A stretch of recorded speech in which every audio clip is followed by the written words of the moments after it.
sure you're ready for this? I'll do my best. Your best?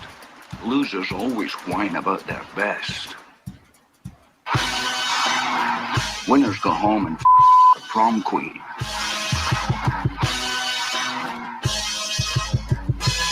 Welcome to the best soccer show. The best soccer show in the whole world. Here we go. It's the best. Whoa. Hold on. Sorry. It's JD and the Rod, America's best soccer show. We are live. Take it easy with that. Easy. Be careful. You now. actually got Nick. He froze pretty good on that. Oh, I scared him. I scared Nicholas Soup and Sausage. My fault, Nick. I didn't mean to do that. He was very worried he was going to have to restart something. Well, what are we? Are we doing two takes here? That's not what we do. We're not a two-take kind of crew here. This is Can we even start the show without recognizing the shirt he's wearing? The Nicky Soup and Sausage choice. I believe, if I'm not mistaken, this is the same shirt that Nick wore last week when he was here with me while you were on vacation. Is that not correct, Nicholas Soup and Sausage? Yeah, I guess you're right. It was. No, on the inside of the shirt, on the back, it says Wednesday. He probably did have a chance to wash it. I'm not calling him out for being dirty. I'm just saying. Did laundry, yes. But we also weren't live last week. But yes, I did wear this shirt. Wait, nobody would have known unless I told them that you were wearing that shirt last week. He was wearing that shirt last week. We are live here on a Wednesday night. Good to be back with everybody in the house. Jared has returned from the wilds of Orange County, California. Yeah, man. I don't know if you got stories that you want to share. I do want to set us up. We've got the phone lines open at 717-727-2378. I almost did that. I almost butchered that. 717-727-2378.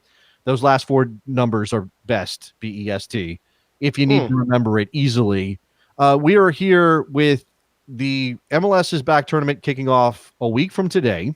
Obviously, the NWSL in theory, that's kind of what we have to talk about, right? Is kind of where this thing is right now. There might be a FC Walking Dead. Well, there might be that. There also might be some guys who are, I don't want to say malnourished. I don't think that's the case, but certainly based on the dehydrated, perhaps. Oh, I see what you mean. I see what you did there. I think it's a statement that MLS has moved to the level where that sandwich is not good enough for the MLS player. I think there was a time where that was the appropriate box lunch to get. Yeah, how dare the MLS player think he's better than that box lunch? Than a banana and a ramekin of red potato salad. Yeah, banana in the tailpipe. Better than for people that haven't seen. You need to go check out Omar Gonzalez's Twitter today. Everybody's seen it by now, right? Like everybody. You just never know. You were under a rock today. I was a little bit, but I had seen this. I had seen Omar tweet out a picture. No, here's what's confusing to me, Jared. I don't know if you saw this, but Nico Cantor, who is in Orlando covering the tournament, went on Twitter and clarified what happened with this sandwich situation. According to Nico, this is only the food you get when you are in the immediate quarantine when you arrive in the bubble. And neither Omar Gonzalez nor Eric Zavaleta, who tweeted out the ham sandwich, were actually in Orlando. I don't know where they got these pictures. So what that means is they have an insider. They have a mole inside the bubble who sent them the pictures, and they were the ones who disseminated the information. Who's your vote? Who's most likely to mole out? Who's the most like? Well, if Benny Feilhaber was still in the league, I would say Benny Feilhaber, but he is retired, so it's not. Okay, but you got Omar Gonzalez. There's got to be someone that he's played with at another team or a national team member that's already in. So a pre-existing. Is Houston already there? Wait, is Houston already there? No. San Jose is there. Orlando is there. There might be one or two more. Nick Columbus is there. Since he's there, Columbus is definitely there. You know, it could be Darlington Nagbe will be there. Let's see who else. Giassi Zardes would be there, right? That's the one, right? They were together in LA. That could be. It could be Omar and Giassi are the one teaming up. Now, in addition to Omar tweeting out those pictures of sandwiches, we also have a potential mole account, like an anonymous insider account who has popped up on Twitter. And I'm jealous I didn't invent, to be honest with you. No, you could still. Well, no, you're right. It's territory taken now. Shout out to Allison in our Slack. If you're a JD and the Rod Patreon member, you can get into our community Slack. She tweeted or she shared it. The account is called MLS COVID Cup. And so far we have what how many posts do we have, Jared, on the MLS COVID? The last I saw there was like 3. Okay. Yeah, I think it's basically 3. I believe this account is brand new in the last day. I believe the oldest tweet is yesterday, and it's the Omar Gonzalez retweet. It's a retweet of the Omar Gonzalez picture of the sandwich and the menu.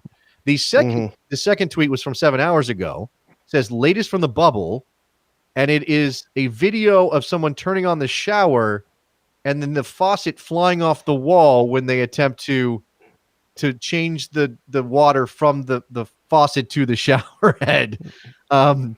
Do we believe it is real? Do you believe it is legitimate? You don't. Not a chance. I don't think that is a clip from a hotel. That is not a Walt Disney World caliber hotel. Oh, I don't. That is a Quality Inn and Suites hotel right there. Let me say this. They are not staying at a Walt Disney World owned resort. They are staying on the Disney grounds in a Marriott. I believe it's a Marriott Dolphin hotel called the Swan and Dolphin. So this is not. You're saying like this isn't Disney standards. It might be Marriott standards. Just saying. I'm gonna take the fifth on this because I work in the industry and I don't want to make any of my customers unhappy. Oh my God! I've never heard you.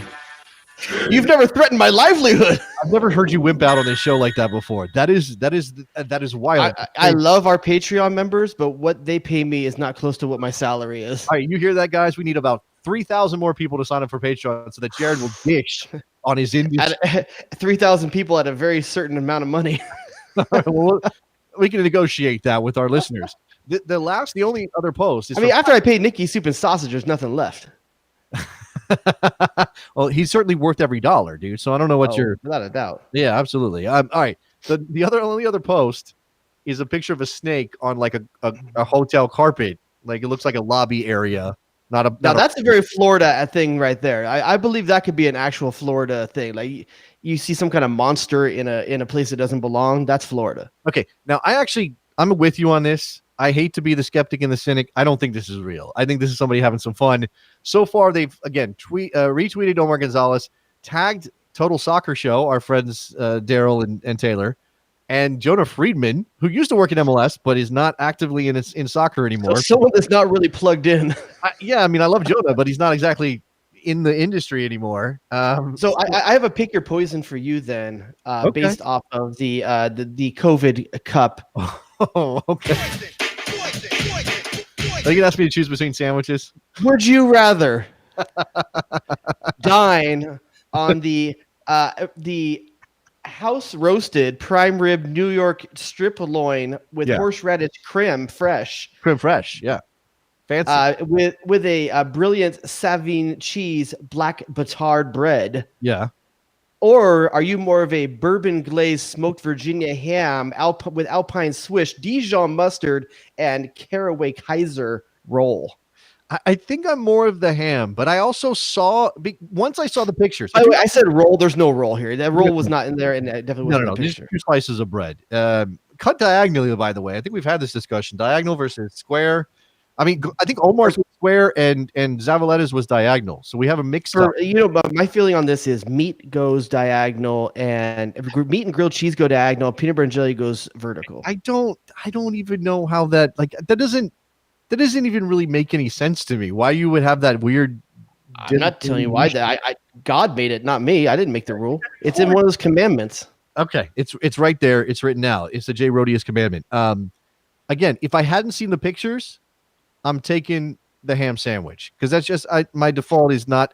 I'm not a big beef on sandwiches kind of guy. Yeah, I don't know. Like beef, like it's not a thing for me. I don't know. Even like corned beef. That's cold. This just not really my. Maybe a French dip. A French dip.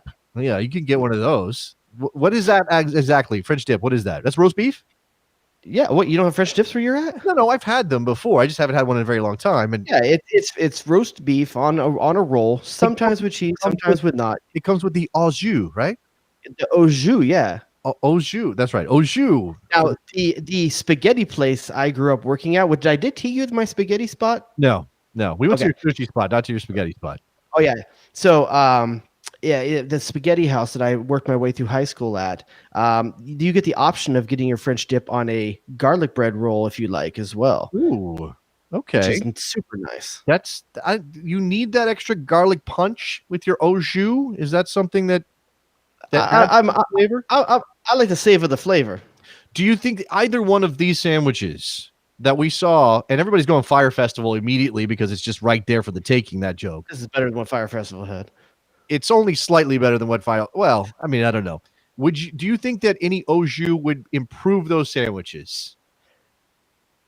They look pretty dry, so yeah. I mean, I think the hotel sink water can improve the sandwiches. Like that ham sandwich has nothing on it, right? Not even a little mayo. Are you a mayo It's guy? got cheese.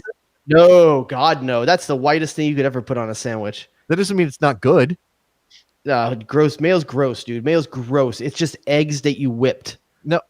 Damn, dog. But that's it's an emulsion. It doesn't even qualify as a liquid or a solid. It's an emulsion. Why is that bad? That's not bad. It's weird, dude. Why you That's weird. No, this is your weird thing with cheese and things in that general area. I understand there's eggs involved in. Nope. Okay, all right, but I feel like I don't like eggs either. That's the other thing. I don't like eggs. So why am I gonna like mayo? Do you eat bread? How can you eat? What do you eat? I don't understand. No eggs mustard on a sandwich like a human being. But what on a sandwich? Mustard. Just mustard with no mayo to balance it out. Why would I need that? You know what's really good? By the way, Nick wants to come through the screen and punch me, by the way. He probably does. I mean, first of all, this means that you're not a fan of mayo ketchup, right? You don't like the fry sauce. It's the ketchup the ketchup mayonnaise mixture that people put on their fries. Thousand Island, isn't it?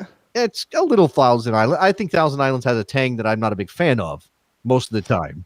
But also ketchup and mayonnaise and mustard together is a nice combination of flavors. Again, it's a leveling out. It's a smoothing.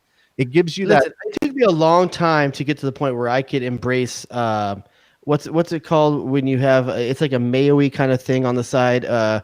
What are those things called? I don't know what you're talking about right now. It starts with a C or CH or something. I can't think what it's called. Chimichurri? I don't know what No, that's not that. It's like dang it. Okay, now I can't remember what it's called. Okay, you have to come up with this. What do you eat it with? What are you talking about? It comes sometimes on sandwiches and like you for dip fries in and stuff. It's like a ramekin of it comes on the side. It's called okay. I'm gonna drag my wife in here and make her answer for me. I don't know what you're talking about. Okay, no, I'll come up with it eventually. You'll figure it out. Okay, your brain has left you. Yes. So again, whether this is an inside, and if it is an insider account, this is legitimate. If the snake and the faucet are real by any stretch of the imagination, or if any MLS player who might hear this podcast wants to be our inside source, we'll keep you 100% anonymous.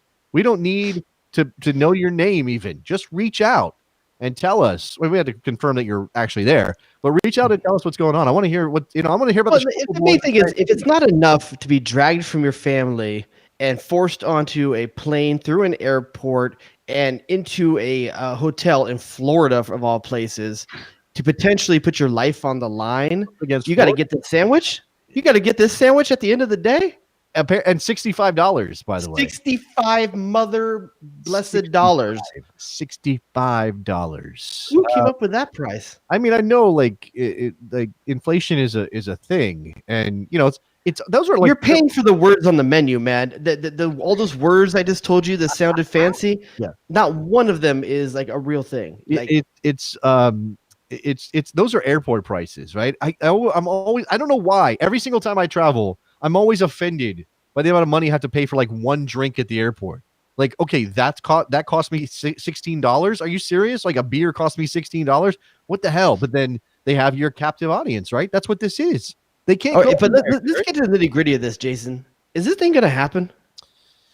I think it's about 75-25 yes at the moment, but it could change. And we haven't. I think it's 75-25 that it starts. Okay, well then that's probably fair. What you think it's possible that they pull the plug after it starts? I think it's 50-50 if it finishes. Wow, that seems very dark and very. All that has to happen is how many players does any team need to lose once they're in the bubble before that team doesn't play? Well, this brings us to an interesting thing with FC Dallas because 6 players from FC Dallas have tested positive. That report from ESPN, and we saw what happened in the NWSL. 6 players from the Orlando Pride tested positive, and they ain't playing in the Challenge Cup. They didn't go. Yeah. FC Dallas, flew to Orlando. Now, I think this is like they had a couple of positive tests before, and now they got some people that are quarantined there, like a separate from away from the team because of the test. And it does like make you wonder, because I think there were instances in Europe when things were starting to ramp up again over there where it's like, oh my God, one guy tested positive, shut the whole thing down. The baseball in Korea or something. Yeah, what is the litmus for that? Like, what is the benchmark for once you hit this, then this happens? I don't know. Like, yeah, I think if a team, once they're in that bubble, once they're in there, if you get one person on your team, the whole team can't play for like a day or two, right? I don't. Is that what the protocol? I mean, no. I'm saying like, I don't know what the protocol is. Is there one? Yeah, well, I mean, they have guidelines around what happens if there's a positive test. You are sequestered. You're taken away if you're positive. I mean, but if you're the other team, okay, let's say you're playing for the Philadelphia Union. You have a match the next morning with FC Dallas. A lot of money, and I got to drive to Chester. I'm just getting in the mental. You live under a bridge. I live. Wait, I'm a troll. Am I playing as the stadium's under a bridge, so you live there. You're very close to a bridge. Why do I live under the bridge? I'm a player. I don't have a place. I'm assuming you can't afford housing, so you live in the locker room. Okay, that makes sense. Okay, I live in the locker room. You travel all the way to Orlando. The next morning, you have a game against FC Dallas. 10 p.m. rolls around, and you find out FC Dallas have 6 players positive for COVID-19. Are you showing up to that game tomorrow? Well, are those 6 players, they're not playing, right? So do I trust? They're not playing, but do you trust that the other 16 people on that staff, on that roster, are clear to be able to play and rub up against the next day? Man, that's a good question. I don't know.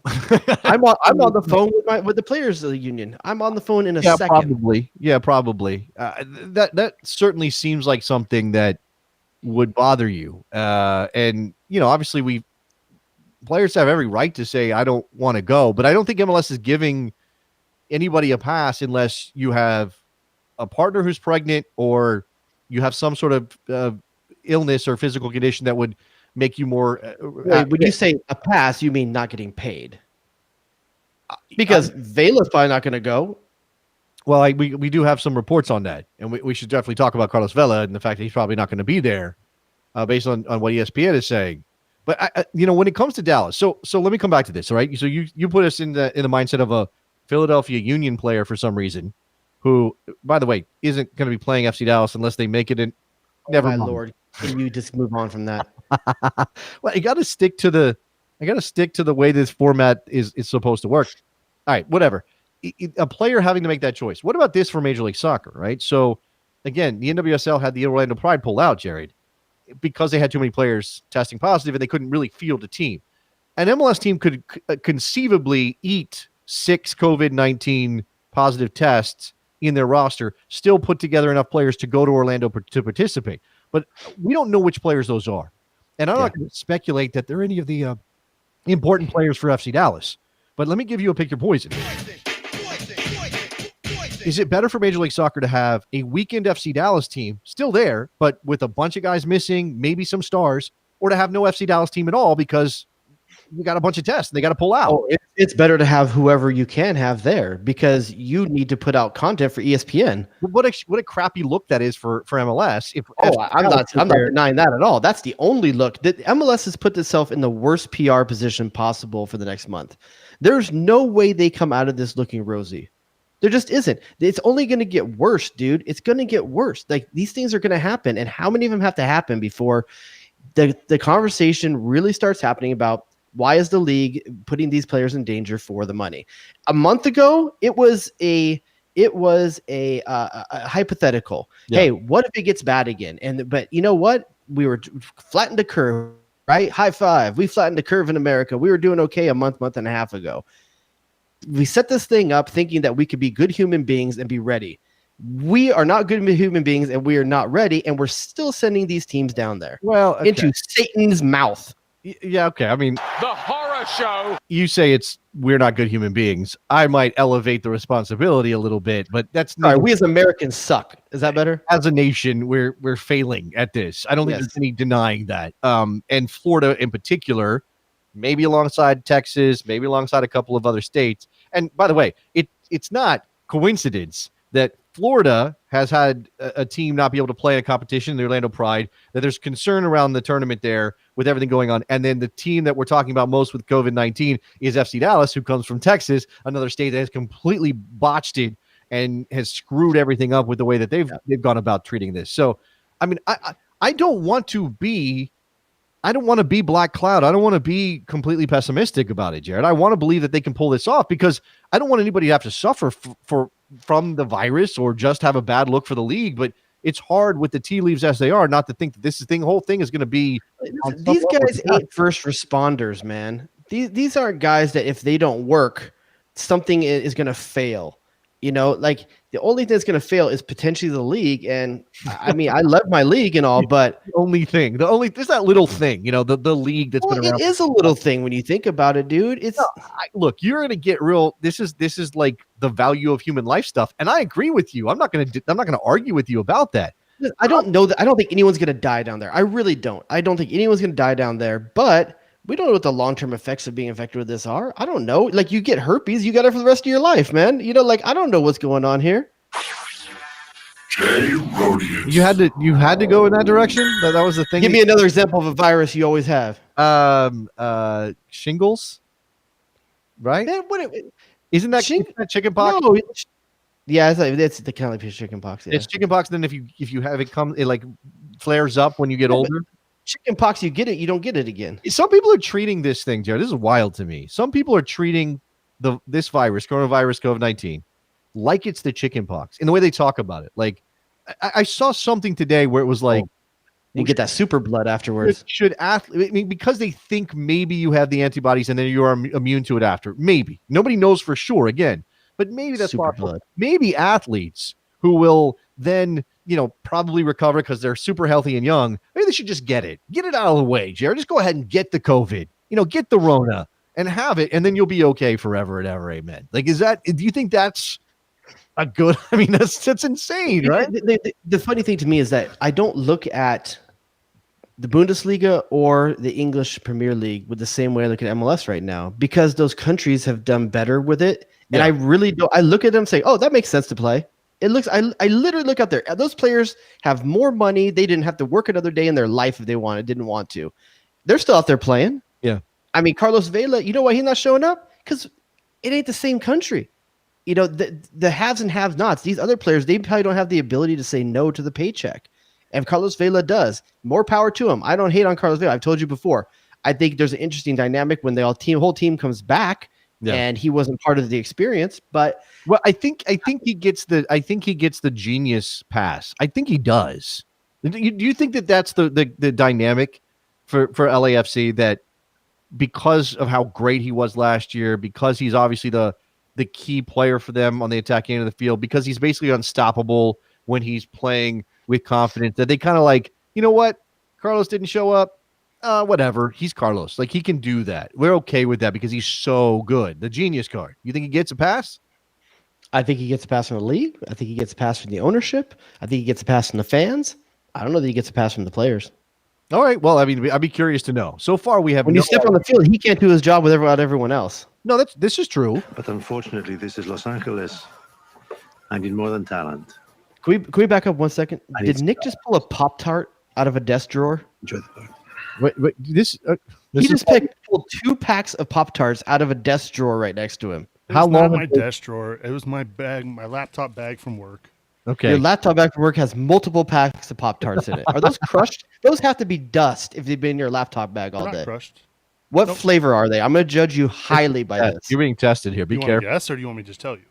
I'll guess. Okay. I'm not going to guess my favorite because there's no way you have my favorite. You're not on that level. Okay. You, sir, have. Do they make chili flavored Pop-Tart? No. No? Okay. I see Nick Soup and Sausage as a man. I got between two.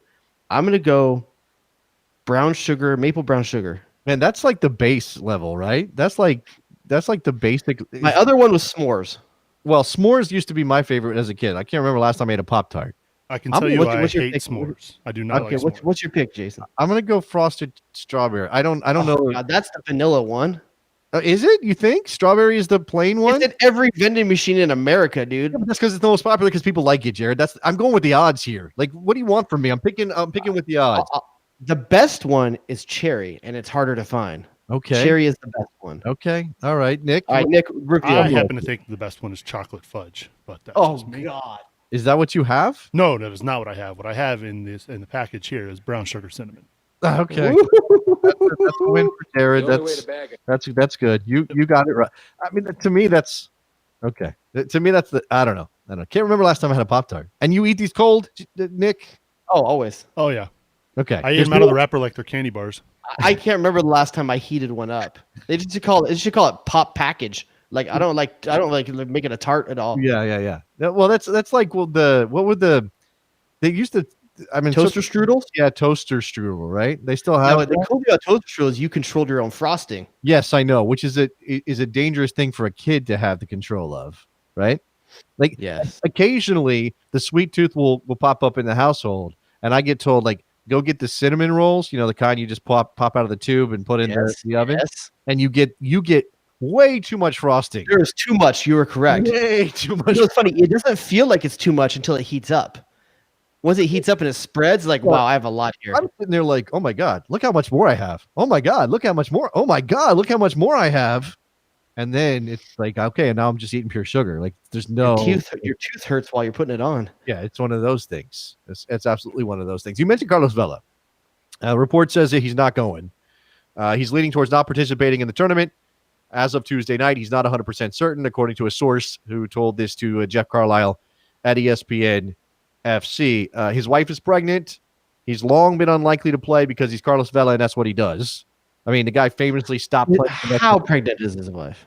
Well, does it matter? You can't be more pregnant or less pregnant. You just are pregnant. Does it matter? No, is the worry that he's going to bring it home and infect the baby and the mom? Is that what the worry is? Okay. I think the worry is that she's going to give birth while he's gone. I think okay, that's why that's my real question about how pregnant. Well, I also know that Christian Ramirez's wife is about to give birth too. So, but he's not Carlos Vela. But again, here's the question: Can Christian Ramirez say, I don't want to go, I want to stay home, especially since he just got to Houston? And he got traded from LA, all that stuff. And here's a question for you: and I don't expect to have the answer to it, but if a player doesn't go to the tournament, do they have their health benefits? That is a good question. I have to go back and look at the agreement that they negotiated. Are you like being furloughed if you're not going? Like I don't know how things are. What this happens? Like you're literally not showing up to work. I know that the USL Championship players negotiated that they get paid whether they play or not. Although they're not doing a bubble tournament like this, and the NWSL players are getting paid even if they don't go. But of course, their salaries are much smaller than MLS players in most cases. So. Yeah, here's the other thing. I have no ill feelings about the tournament going on in Salt Lake City, the women's tournament. Salt Lake City's Utah's doing a decent job with this whole thing. They're not going to Florida for God's sake. What about that sun behind the stand on the shot yesterday? Did you watch any of that game yesterday? I didn't see that, no. They've got a problem where Zion Bank Stadium, which is it's the stadium for the women's team, for the Royals, and for the second division team that Real Salt Lake has. They get a problem where the sun as it starts to go down, and they got the mountains and everything, it starts to go down, it comes right into the camera. So you get massive lens flare while you're watching the game. I mean, again, somebody compared it to like, your dad taking video of you playing when you're 12 because your dad's not compensating for the sun going down. So yeah, I mean, but that's unfortunate. You would have thought someone would looked into hold on. You said the women's team plays there normally, right? So it should have been a known entity. Oh, it was. I don't know why they didn't account for it, but it's a timing thing, right? They don't want to play in the heat of the day in Utah either, so they push these games back to. Wait, the Utah Heat is too tough for a bunch of athletes? Still, I don't know. It's turf, whatever. They're just trying to maximize. I played 3 games a day in tournaments in the Southern California Heat growing up. What are you saying? That's a good idea to keep playing that way? That professional athletes should be subjected to those environments? Because what I'm saying is that if I can play in 3 games a day, they can play in 1. Oh my God! I don't like this whole water break thing. Are you serious? Are you going to shake? Yes, I'm serious. Okay, go ahead. Tell me what's the problem. This isn't like concussions or something like that. Like literally for all of soccer time, people have been fine not taking water breaks. Why all of a sudden do we need water breaks? So hydration is not an important thing in the Jay Rodius household. Like you can be hydrated and still be okay. Are you making you be hydrated enough you're telling me that for 100 years people could be hydrated enough for a 90-minute soccer game. All of a sudden we messed it up somewhere in the last 5 years.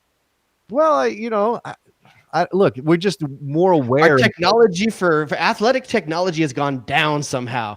This is like making the argument that the metal tennis racket is somehow not better than the wooden tennis racket.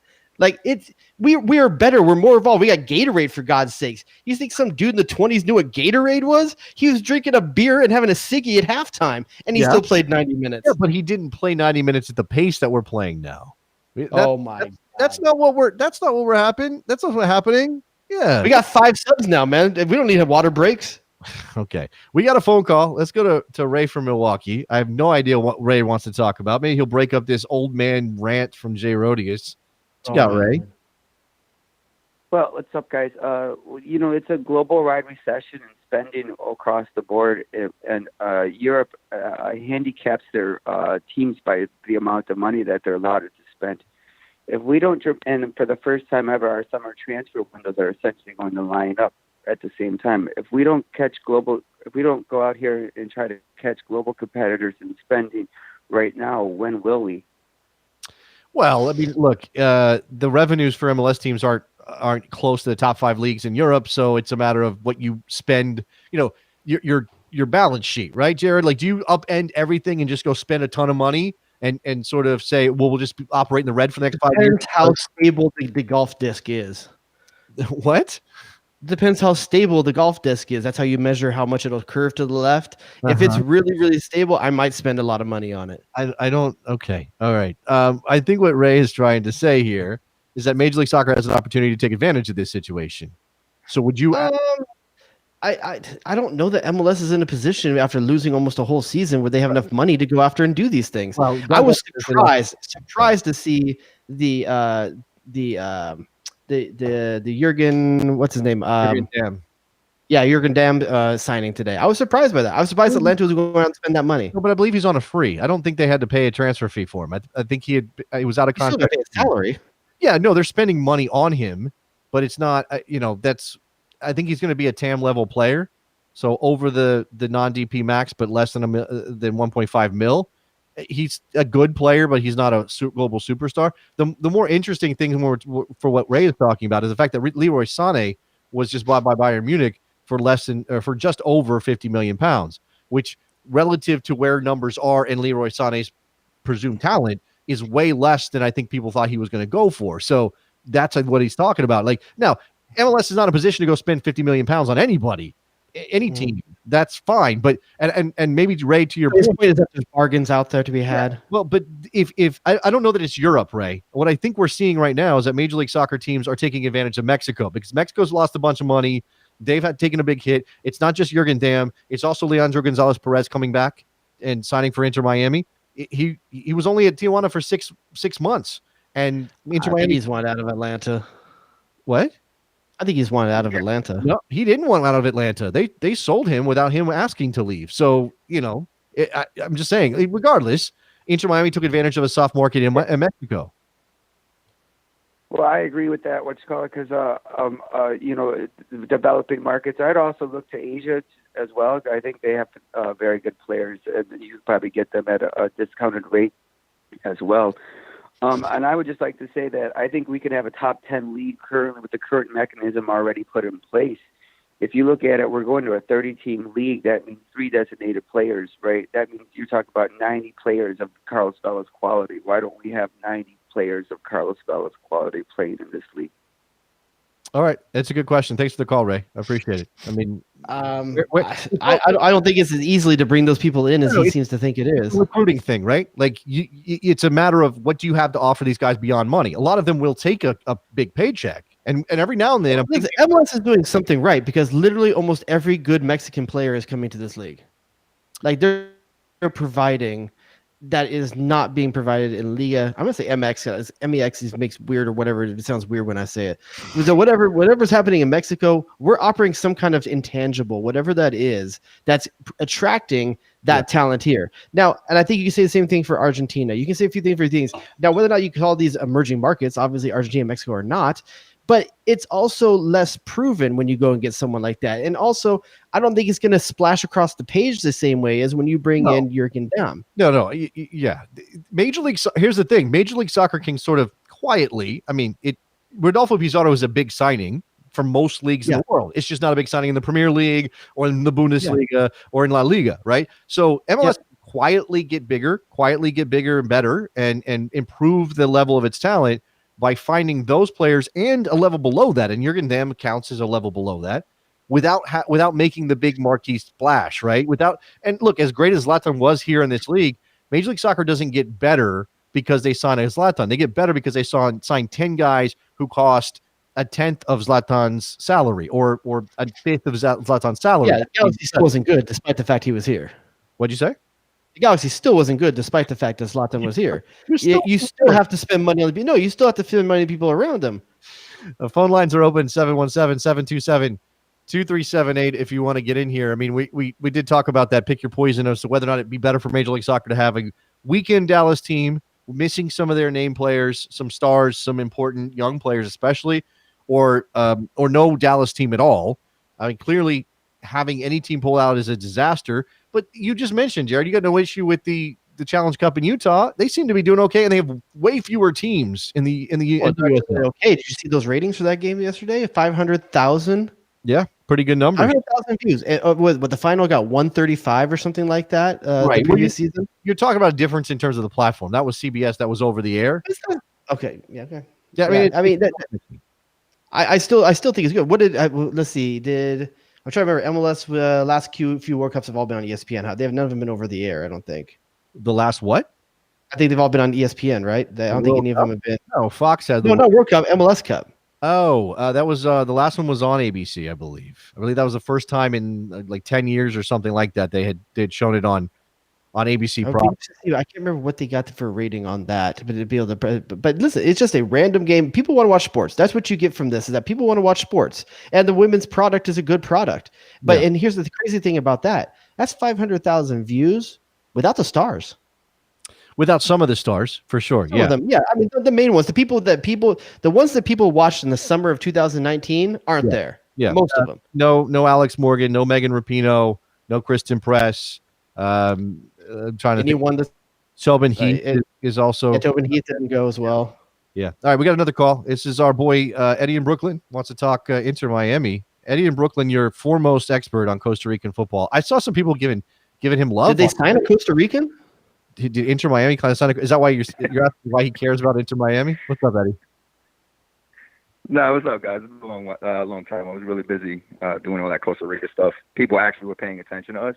But before I get into Miami, I learned just how much degenerate gamblers exist, because the amount of people that were blowing me up, like in the DMs, asking me about over and unders and how many corners they think there's going to be in a game was like staggering. So that was a bit of an eye opener for me. You got to start charging for that, Miami, and you got to start getting the cash for that. No, I should have, right? Yeah. But see, that's the flip side, though, because if I charge it and some dude bet the house and he loses, then it's kind of my fault, and then it's going to be on my conscience, and I'm not going to feel good about that. Yeah, but you can't be having that. You can't stop people from gambling. That's not your responsibility. I mean, okay, maybe you don't want to end up like doing shady stuff. I don't know.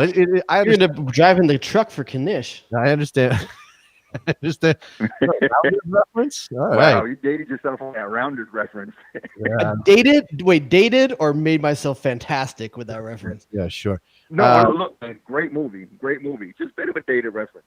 Eddie, what else you got? Give me a more current poker movie, and I'll use it. It's not poker, it's gambling. So I would have went with Uncut Gems. That's actually a good point. Adam Sandler. That movie made my palms sweat like Free Solo. That movie was too hard to watch, man. And I stuck with it. I was like, what did I just do? Why did I put myself through that experience? Yeah. This is why I don't gamble, because I can't live like that. I can't live with that anxiety. You don't gamble the amount of money that makes their life potentially over.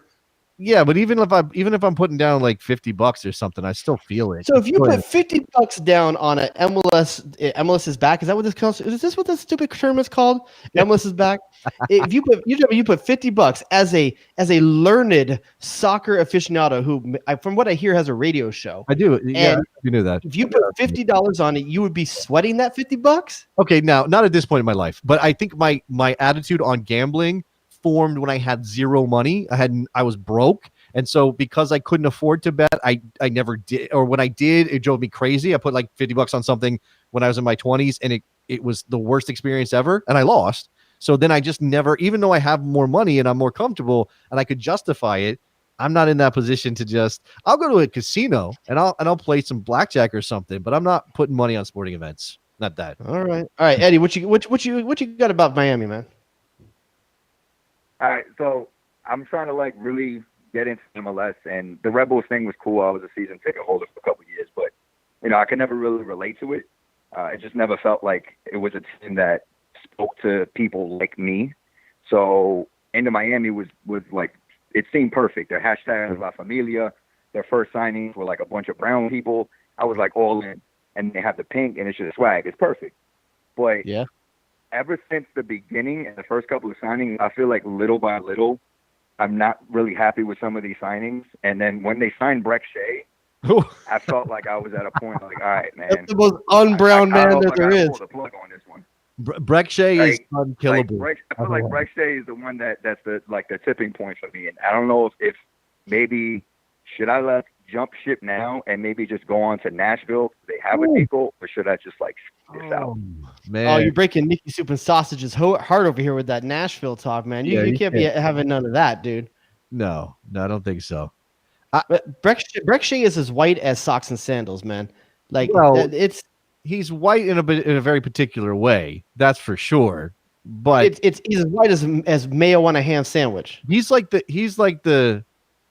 Breck Shea is like the guys that go and compete in the barbecue competitions with the massive rigs on the back of their trucks. Like, he's got flavor, but he has his flavor is like he borrows his flavor. No, I want to know if he passed the Eddie test. Eddie, he got flavor? No, man, he reminds me of raisins and potato salad. By the way, I've never ever put raisins in my potato salad. That's never been a thing. Because you got flavor. Okay, whatever. I don't know that Miami is where, like, I get it. I agree. Miami is attractive in that, like, there's a little bit of glamour because it's Miami, because it's Beckham. They get a little bit of sauce with some of the signings, as you mentioned. I don't know that Breck Shea cancels it all out, but I kind of understand what you're saying. Okay, but here's the thing, Eddie. So if you were to get rid of Breck Shea, what's the one player they could sign to get Eddie back on the team? Oh, is that what you're putting him on? Okay, fine. Okay, go ahead, Eddie. I mean, look, I don't know if I would say it was one player, but when you go from rumors of Suarez, Cavani, Falcao, and then you come up with Breck Shea, I feel like you couldn't have underwhelmed more with what the hype was. Look, what you ultimately get. It's like a meme. It's literally a meme of what you expect when you buy something, and then what you get in reality. And I feel like lately it's when you wake up in the morning, you look to your left. Hey, are you supposed to? Nah, I'm good there, but seriously, like, I don't know. I just feel like they need. Pisado is a great move, and I like Pisado because I used to watch and analyze a lot of Liga MX for Opta, and I remember Pisado. But like, I just don't feel like they're not sexy yet. You know what I'm saying? That's they're fair. Still like in the weird phase in the movie where the girl's getting from dorky to sexy. She's not there yet. No, I see what it did. Miami wonder broad you. They wonder broad you, man. It made it feel like it looked like one thing, but underneath it was something completely different. They wonder broad you. They're more. He's saying they're mid montage. They're like haven't quite figured. Okay, we haven't seen the reveal yet, but I mean, but it's early, right? And I know. Look, there is this sense that, hey, why haven't they gone out and signed another DP? I think Paul McDonough said they didn't want to bring somebody in for half a season. So it was either going to happen before the season started, or they weren't going to do it until 2021. And then COVID hits, and then like everything changes and the transfer window gets completely wiped out. And now we know, based on MLS's rules, that you can't sign a DP or a TAM level player and bring them to MLS's back. You're literally not allowed to do that, which is why Jurgen Damm's not going to play for Atlanta until after this tournament is over. I don't understand that rule. Why that rule? I think it has to do with the way they negotiated the pay cuts for the players, and they just didn't. It's bad optics, or it's bad. It's not really fair to the current players who took a pay cut. Yeah, last thing we want is for this tournament to be entertaining and people have a reason to watch it. I mean, I agree with you on that. That they should be doing everything they possible to make it entertaining. I mean, it's already, as you said, it's got a potential to be a disaster. You might as well just wild out and do whatever you can with it. I think Miami's going to do something for you, Eddie. I just don't know if you want to wait around for it. And again, maybe the MLS's back tournament isn't the right time to lock in anyway. I'm going to be honest. They're definitely going to have like a good 6 months to figure it out because this MLS thing ain't happening anyway. Like even after this tournament ends, we're going to go back to playing games in each other's stadiums. Like people think that's going to happen. Like it's yeah, it's not happening. That part I don't know yet. Although I want to talk about Louisville here in a second. Nicky Soup and Sausage, what's up? Well, I mean, I don't know why he's not a fan of FC Cincinnati. We've got your boy Alan Cruz and Kendall Waston. I know. You got two of them, but Nicky, like Randall Leal is like borderline man crush for me. Like I love that dude a lot, and I feel like he's the next big thing. But and I don't know. I just don't like the state of Ohio. And it probably goes back to the Hurricanes thing from like 2001 when we got robbed in the national championship. Yeah, you did. With like the most bogus pass interference call ever. Oh my you did. But yeah, ever since then, I really don't like the state of Ohio. Well, I don't like OSU for sure, but that's a wild reason to hold a grudge against the entire state. I get it. I have that grudge too, living in Ohio. They play in Columbus. They don't play in Cincinnati. Come on. Yeah, I hate the Buckeyes too. So no, I'm with you on that front, but that's okay. Well, what I was going to say, Eddie, is if you want to hold out, like you already moved on from the Red Bulls, Inter Miami is just starting up. Austin coming in next year. I don't know how you feel about Austin, and then eventually, and it's not happening for I think 2 years. St. Louis and Sacramento. I don't know how you feel about those teams either. No, man, it's a pink. This team's I don't have any connection there. Okay, fair enough. Flavor. No, I know it's got Miami Connect, so I understand. Like that's, I think you've got to give them a chance to make. Yeah, Eddie, you gotta give them a chance. You can't let one bump in the road like take you off of it. I think you need to embrace. Who knows? Maybe Breck Shea is the savior you didn't know you needed. That's not where I want to spend the rest of my life. Is supporting Breck Shea. Breck Jesus up there on the. Let's be honest. Is Breck Shea going to be at any team more than 1 year at a time right now? No, that's the thing. He's going to bounce around team to team. Again, he cannot be killed. He's like Rasputin. Like you can't get rid of him. He's going to convert to a goalkeeper so he can play 5 extra years. Backup goalkeeper on the bench, Breck Shea. Yeah. What you said something about Jurgen Damm. What's up?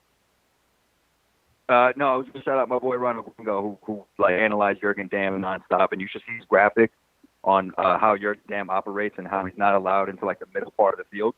But Jurgen Damm is basically Mexican Breck Shea. Just want to give everybody a heads up there. Wow. That's wild. All right, Eddie. Appreciate the call, man. Thanks a lot. I mean, the dude's Flacco, man. He's skinny, but I don't know if he's like Breck Shea. Well, what he's saying is he's a wide player who maybe has a cross in him every now and then. Defending is probably not going to be his strong suit. Dude, hold on. Like we're like 15 minutes from time, and we haven't even talked about the savior of U.S. soccer. Yeah, I know. We're gonna get to it. Let Frank in the OC get in with some NWSL talk, and then we'll get to Wonderboy. Okay, fair.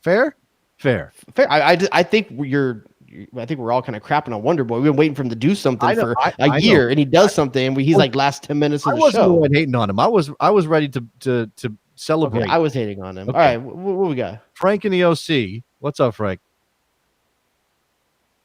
Hello, guys. What's up? How you doing, man? What you got? So before I talk NWSL, do you guys remember Sebastian Abreu? Oh, that name sounds Uruguay familiar. Or played for Uruguay? Yeah, sounds familiar. Why? Yeah. Okay, I think Breck Shea is going to beat the next Sebastian Abreu. He's going to end up in the absurd amount of clubs, and that's the way he's going to live out his whole career. By the way, is there a player that would be voted most likely to get COVID other than Breck Shea? Who knows what that dude's doing as soon as he leaves the field? Yeah, you know what? That's probably a good shout. Most likely to get COVID, Breck Shea. He doesn't most likely to be asymptomatic and just F up a lot of other people. Most likely not to wear a mask, Breck Shea? Yes. Probably. Probably. I mean, there are some guys in the league who lean in a let's just say a reactionary direction. Who may not believe that the mask is good for them. They may throw a tantrum. I'm gonna go the other way. Breck Shea, I believe in you. You can do this. What? Wear a mask? No, contribute to the success of Inter Miami. Oh, okay. Yeah, it was wild the way they announced him. I get this to Eddie's point. It was wild the way they made a thing out of Breck Shea signing, and it was like, guys, no. Here's what it was. Hey, you've heard of this guy? There was some of that. All right, Frank, go ahead, man. Okay, so I don't know if you guys have already talked about this. You know, the moment of the NWSL, but honestly, I think like not just like NWSL, but MLS, like going forward, the anthem shouldn't be a thing anymore. Mm-hmm. I don't see it in Spain. I don't see it in England. I don't see it in Germany. I don't see it anywhere else but the U.S. And correct me if I'm wrong, but at least half of like MLS are like foreign players. I mean, maybe if half is too much, but I mean, but that's gonna be a little bit like weird for the international players to be doing that. So, and this is just my personal opinion. Yeah. Like, Frank, I just think the anthem should no longer be a thing. It's a good shout. I'm on board with that. Yeah, that's my position too. And I think the counterpoint was made well by Alex Tremaine Jones when he says, "Love it or leave it, Combi Pinko, get out of this country if you don't like it." you don't have to stay here. You get out of the country. You don't want to stand for the national anthem. Sorry, I'm stealing your get. Get? Does he say get? I don't know. Oh God. I don't know, but I think like he's Alexi Lala's thing. I don't want to talk about Alexi. Okay, Alexi made his own mess and then subsequently had to try to clean it up. But I think Alexi got caught liking to always be the guy that pushes the button, and I think it caught him on this one. Oh yeah, no. When you push that envelope and then suddenly it's too much, you got. I don't know. I don't want to speak for Alexi. We'll leave that to the side. What I'll say to Frank's point is the NWSL made their own mess as well, okay, because they decided to commit to the anthem. They put their players in a difficult position.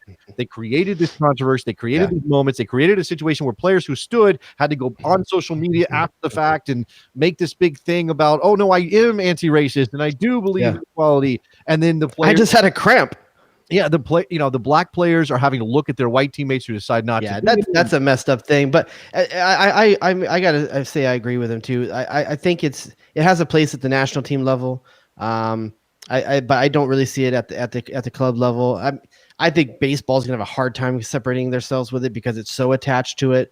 But other sports, I'm a take it or leave it kind of person. Like I'm the same guy that also looked at Josie without his hand over her heart and be like, wow, I've never done that. Is that a bad thing? Like, right. Yeah. Well, I don't see the problem with it. We have an issue where we have been conditioned as a country. And as a military brat, especially, I was the guy, even when I was young, even when I was in my teenage years, who would be mad at people for walking around and talking during the anthem. Like to me, you have to. And here's the thing. Everybody has a point. But not everyone's point is the same. Like for you, it was walking around. That never bothered me. But you know what bothered me? Someone with a hat on. Take your hat off. But but at the same time, arbitrary. It's all bullshit. Yeah, it's all bullshit. Like it depends how every single one of the hundreds of million people were raised in America, and the fact that we don't all agree is the point. We don't all agree, so why do it? Yeah. I don't think, and it's that step to, well, if you didn't stand for the anthem, you hate the country. No. And it's also, again, in this moment, recognizing the flaws in our country. And again, for anybody who comes after me for that, you can recognize the flaws in the country, still love the country, still want the country to be better, and not be anti-American. That's not. I mean, where does it end for those people though? Like the founding fathers were not patriots because they put a way to change the amendments. Oh my God, they put an amendment clause in there. Didn't they think they got it right the first time? Like we're a nation that was built on the principles of changing as we grew. Yes. Yeah. Embrace it. Absolutely. I'm with you on that. Frank, you have any last words here? Yeah, last words. I am officially back on the Pulisic hype train. Yeah, Later, guys. Let's move directly to that. Thank you. Frank's doing all of the work, Jared. He's lifting. Picking up all the transitional elements of the program. Dude, I can't remember an American player maybe since Clint Dempsey I thought had such a good 3-game span as what he's been doing the last couple of games. And what's the amazing part about it, for those people who watch it, you probably know this already. For those who haven't been able to see it, he's literally one of the only good players on that team right now that's playing at a high level. No, honestly, when you look at the front 6 of Chelsea, here's the problem. You don't know if any of them are a starter.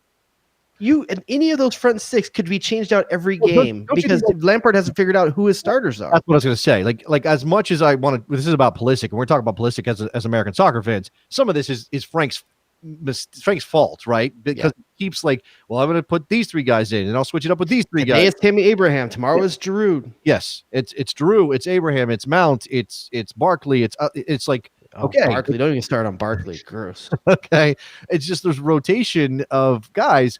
And what I think is Pulisic's strength, or what makes him stand out, is that he is individually good enough to make things happen on his own. I think what makes him stand out is he came from a system at Borussia Dortmund which emphasized the movement of the team and less the individual player. Because of that, he's able to get these players who often aren't on the same page with him into good position, and he gets himself into good position as well. The problem is he doesn't have the pieces around him to finish, and that's why a lot of people right now call him the new Eden Hazard, because he was the same way. Stand out with no one around him to take advantage of it. And I can think of a few, probably like 5-6 times over the last 2 games where he's made the right pass. Yeah, he head down, didn't even have to look up, put the ball in the right place, but there's no one there. Sure. And no one made the right run to read where he was supposed to be. And there's an intelligence drop from him to the next player, which is unfortunate. He does seem to have improved, and I think it's just a natural evolution for him. I mean, reaching the next level at his age is sort of the natural thing to do. He happens to be doing it at a big club in a top league, which is something as an American soccer fan we've never seen before, Jared. I mean, it was crazy enough that he was at Dortmund as a teenager doing stuff and actually playing it all. And now he's doing it not at Fulham, and no disrespect to Deuce, but at Chelsea, a team that's aiming at the champions. Now it hurts that they lost today to Fulham, like I said, no slight to Dempsey or Fulham, because they weren't spending the money on competition for Dempsey's position like Chelsea is. Chelsea has spent a bunch of money on a ton of youth that are all vying for the same 6 spots on the front of that field, and Pulisic's the only one taking it by the reins and showing that, hey, I got heart and I'm going to work for this. I mean, he's looked fantastic over these couple games. What do you think about? I mean, this is looking ahead, because I'm at the place now where I trust Pulisic at Chelsea. I trust that he's going to get significant minutes. I trust that they're going to give him the opportunity to score the goal. I like where you're going. But what do you make of the way Chelsea is going about their business right now, and not just with this group that he's got, but with the kids that are the players that they're bringing in? I mean, with Werner coming in, I think that's going to be one of the first big pieces that's going to come together to benefit Pulisic. I think him playing wide from him and having a true person up there, an actual forward to make those runs. Yeah, a finisher. Yeah, a guy that can finish in the box. I think that's going to be one of the biggest things for him. His biggest thing right now is to continue to stand out as the one guy that Lampard can count on, because that's what Lampard needs right now. He needs a guy that was like Lampard, to be honest with you, that every game Chelsea knew that guy was going to be part of the starting 11. You could count on him. That's what they're missing. That's what Pulisic needs to put in the work to become. And then you wait for these other players to get there next season, and I think you can see him potentially take off. What I'm really more interested in is how does he translate to the national team? Well, okay, that's an important part here. But the one other X factor for me is Kai Havertz, because they're supposedly making a bid on Kai Havertz. And Pulisic is lining up on the left, not necessarily the right. Havertz is a right-sided player. I don't have any real concern, but you are adding an attacking element. I think Frank Lampard's figured out that Pulisic's best when he can cut in. You don't want him serving crosses. You want him cutting in and making plays on the inside. He's so good cutting in. He's dangerous. And that's where I want to talk about the national team, because are you going to bench Jordan Morris to get Pulisic that left wing spot? Jordan Morris is the right-sided player right now. But for the national team, he's played multiple times on the left-hand side, because you were putting what's his name from DC on the other side. It's been long enough. Am I forgetting? It seemed as though Berhalter had sort of settled in Pulisic on the left, Jordan Morris on the right.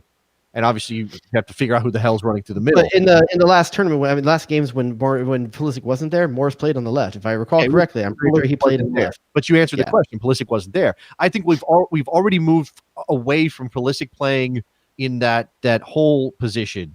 That advantage. Yeah, that's what I don't want to see. I don't want to see him move him into the middle because you're going to put your most talented player in the middle. Well, that's not what he's supposed to be doing. Let him get isolation and then break. Isolation and angles. Those are Christian Pulisic's keys, and he does have that ability. I mean, there's nothing more dangerous in the modern game than a guy, and your key playmaker can come from the wing these days. I mean, we've seen that shift in the tactics of the game, and there's probably nothing more dangerous in the modern game than a winger who can beat you end line or cut in, and he can do it both. He can cut in on that right foot. He can move to the end line. His crossing ability has improved. I think his decision making. That's one thing we were constantly kind of talking about is how good is his decision making. It wasn't that he didn't have the ability or the technical skill or the speed, and we've seen that speed come to the fore in the last couple of weeks. But yeah, I think that started with those Bayern Munich teams of the last 10 years when you had Robin and Ribéry and that dual pincher kind of move from the outside to the inside. And I think that's what really kind of opened this up. So the question then becomes Pulisic, left-hand side. You and I both agree. Now you got to decide who's in the middle and who's on the right. And that's where the conversation becomes tougher because do you put Weston McKennie out there on the right? Because we're saying Adams in the middle. He's not a wing player. He's not a wide player. Weston McKennie. Where are you going to put him?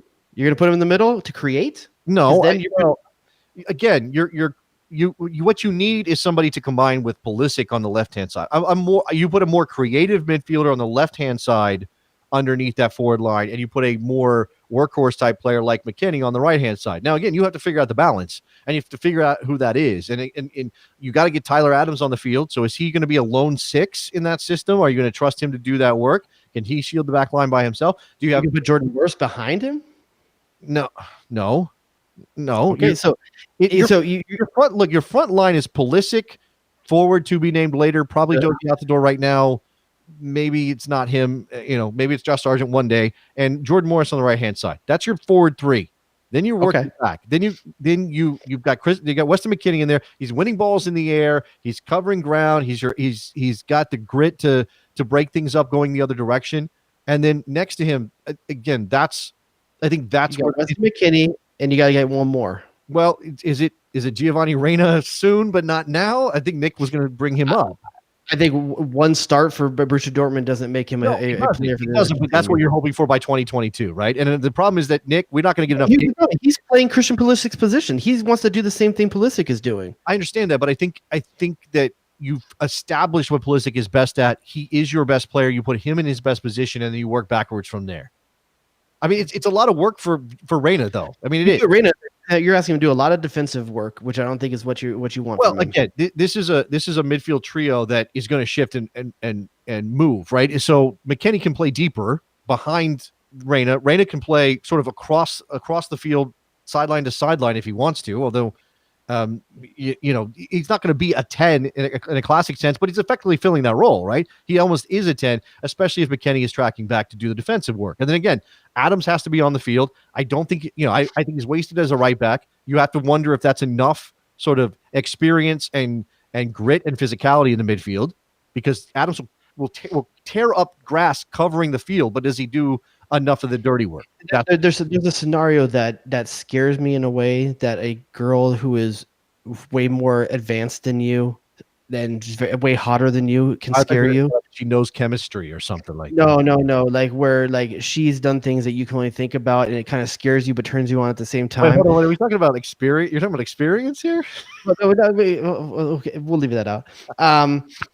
But when I think about Christian Pulisic up top with Serginho Dest at the left back position, going forward, that sounds amazing. I am so terrified about two guys bombing forward so far, though, that they can't recover on the left-hand side. Yeah, so I really almost feel you don't have to have the creative player in midfield behind him. No, maybe not. Because that's going to do that work. You need a person that can cover when both those guys go forward. Look, you want those pairings, right? You want players to combine. It can be Serginho Dest and Christian Pulisic, and maybe you play a more two-way player in that midfield spot we just talked about. I mean, it's Christian Roldan's played that position. I'm probably missing 4 or 5 guys that can actually step into that position. If you want to go more creative, Nick, go ahead.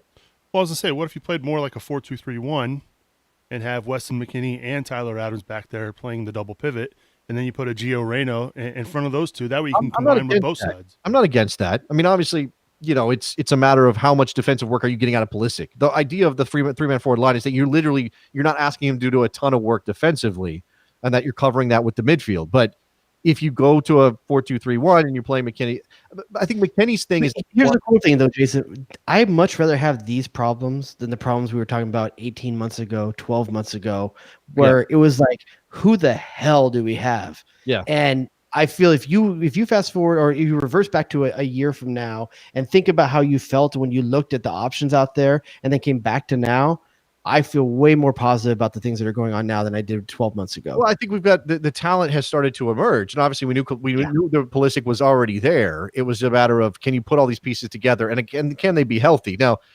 Sargent and Werder Bremen are going to have a chance. They play tomorrow in the first leg. They're going to have a chance to stay up. I don't know if that's good for Sargent right now or not. I honestly don't. As a Sargent hater, I credit where credit's due. His effort and the way that he helped both initiate and then score the goal last week to put him in this playoff. Well done on him. He scored the 6th goal in that massive win for them. Yeah. It was the tack-on goal, but he looked confident. It was a great finish with the chip. So we're going to see if he can emerge. I mean, again, that's youth. You're still going to need Josie. I'm sorry, people. You're still going to need Jossie Zardes. You just are. You're just going to need him. So when things go. I need a spare tire in the back of my car just in case.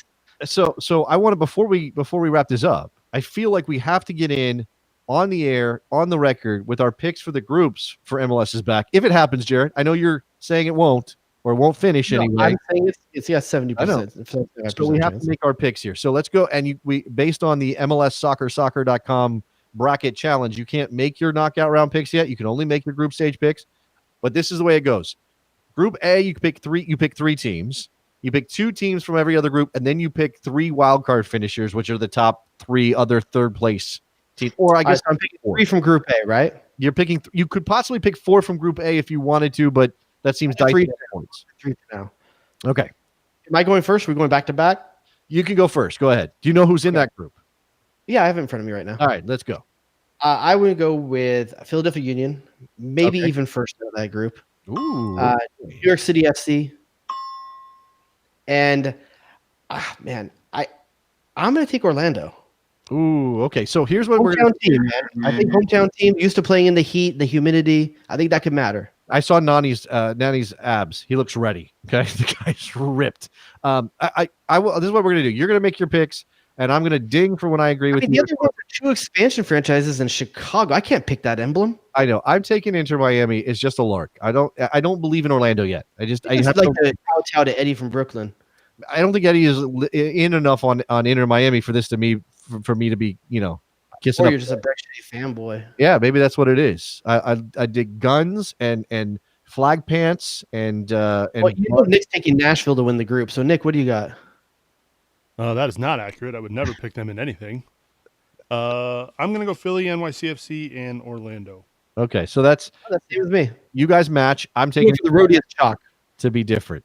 Group B, Jared, I'll go first. You tell me if you agree or disagree. Are you writing yours down, Jared? Because I didn't get yours.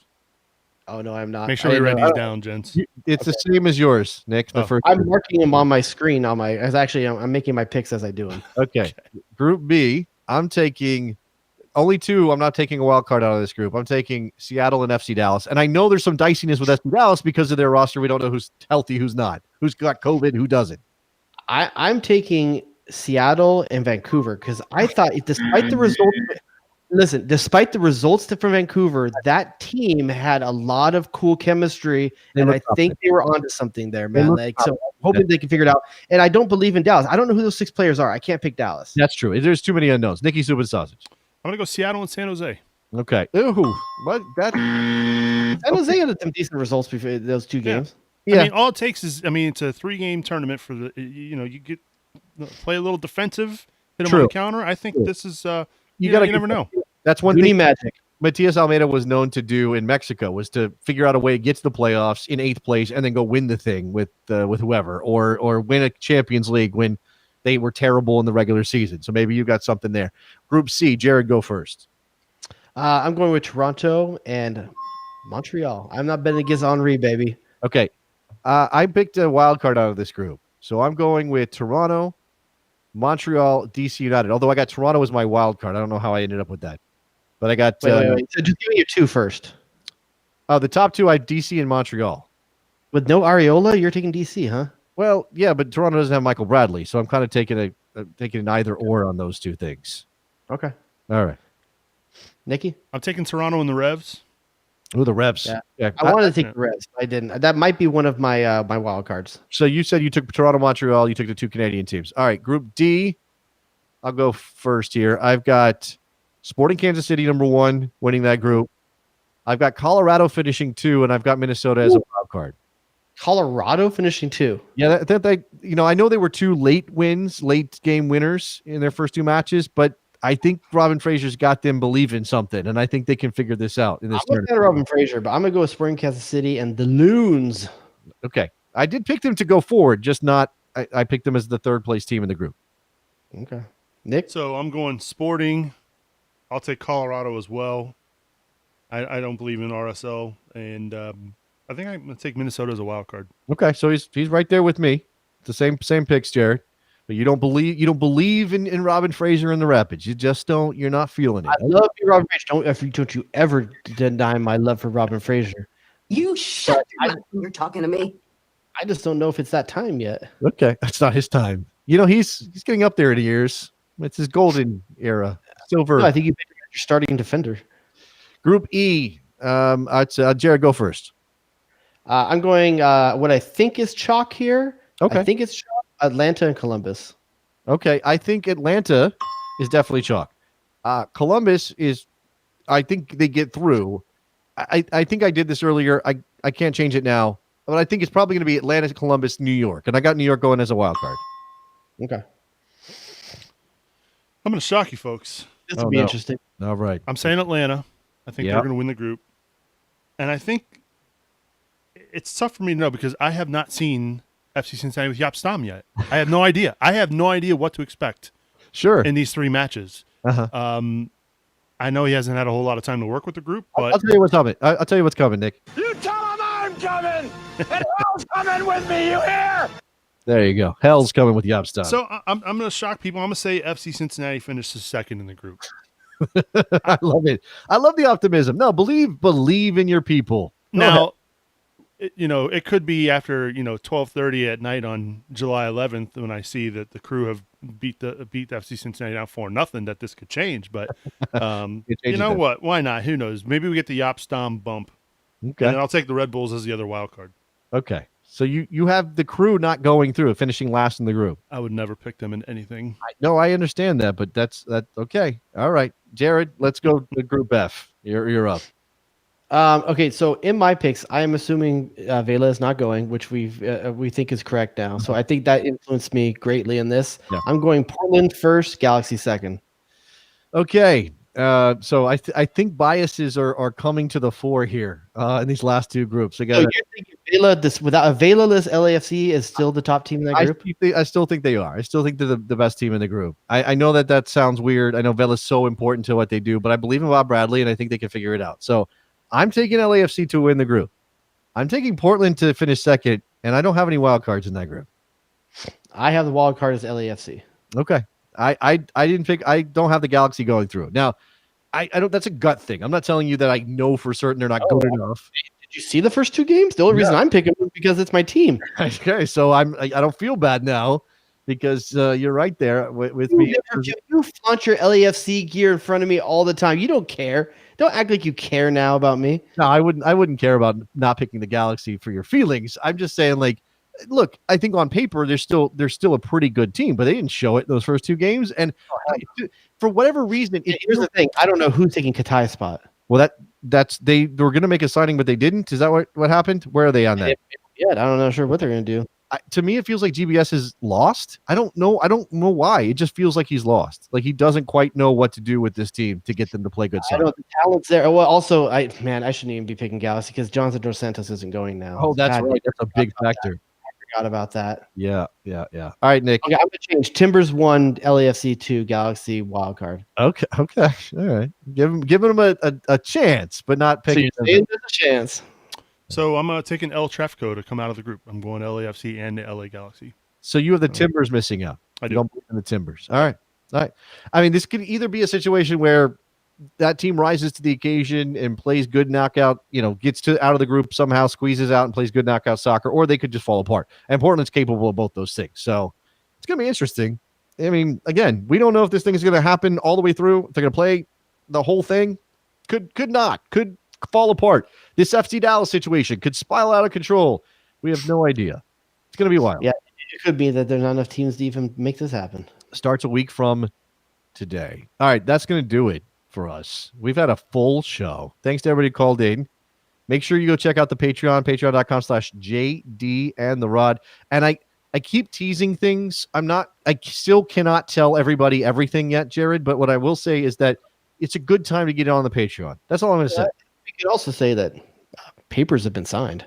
There have been papers. Some papers have been signed. Some people put their signatures on some papers. Yeah, I'm not saying it's us. No, you're not committing to it being us. We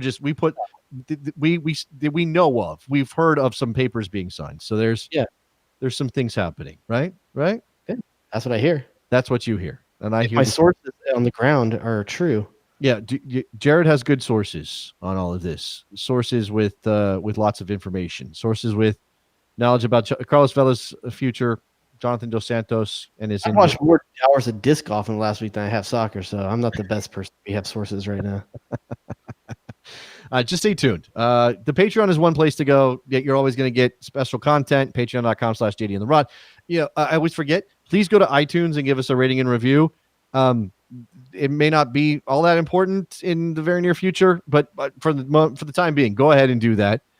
We love getting the comments and the reviews. I haven't read any recently, Jared, but I know it was really good stuff there.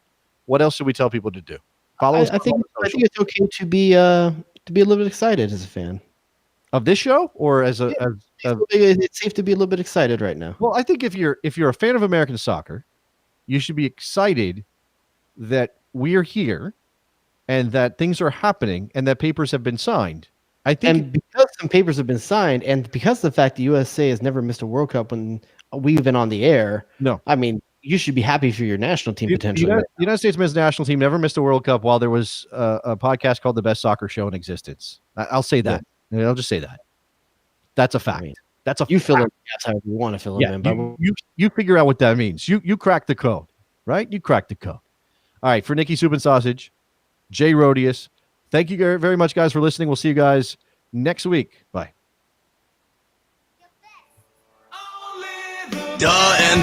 And or hello. Eddie, what have you done for me lately? I wouldn't be caught dead in a sweater vest. Who asked those questions? Don't nobody go in the bathroom for about 45 minutes. Oh, it's incredible! Danger zone! Damn, dog, that's an approach. Get to the chopper! The horror show. What are we doing? Michael freaking